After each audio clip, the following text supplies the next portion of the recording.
Manavadar ICDS દ્વારા પોષણ ઉત્સવ 2024-25ની ઉજવણી કરવામાં આવી હતી,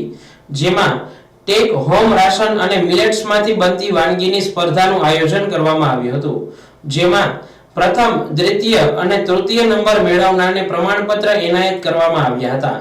આ તકે માણાવદર ઘટકના બાળ વિકાસ અધિકારી ગીતાબેન રાણપરિયા, સીઆરસી કોઓર્ડિનેટર વિરેન્દ્ર ભાટુ, નગરપાલિકાના પૂર્વ પ્રમુખ પુષ્પાબેન ગોર,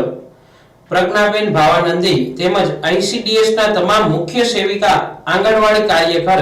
હેલ્પર બહેનો, આંગણવાડીના લાભાર્થીઓ અને વાલીઓ ઉપસ્થિત રહ્યા હતા। આ તકે માણાવદર આઈસીડીએસના બાળ વિકાસ યોજના અધિકારી ગીતાબેન રાણપરિયાએ આંગણવાડીના લાભાર્થીઓને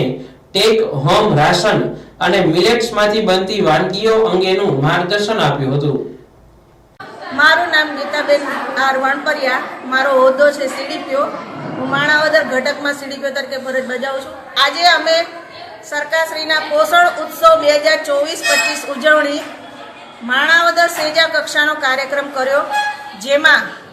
આંગણવાડી વર્કર બહેનો, હેલ્પર બહેનોએ લાભ લીધો, તેમજ ગામના અન્ય લાભાર્થીઓએ પણ આ પોષણ ઉત્સવમાં લાભ લીધો, જેમાંથી મિલેટ્સમાંથી બનતી વાનગી અને અમારા આંગણવાડી પર અપાતા ટીએચઆરમાંથી વાનગી બનાવવામાં આવી, જેમાંથી ટીએચઆરમાંથી વાનગી બની એમાંથી અમે પહેલો, બીજો, ત્રીજો નંબર આપ્યો અને લાભાર્થીઓ દ્વારા જે મિલેટ્સમાંથી જે વાનગી બનાવવામાં આવી હતી એમાંથી પણ અમે પહેલો, બીજો, ત્રીજો નંબર આપી અને પ્રોત્સાહન કર્યા અને પોષણ અને મિલેટ્સ વિશેનું સવિશેષ માર્ગદર્શન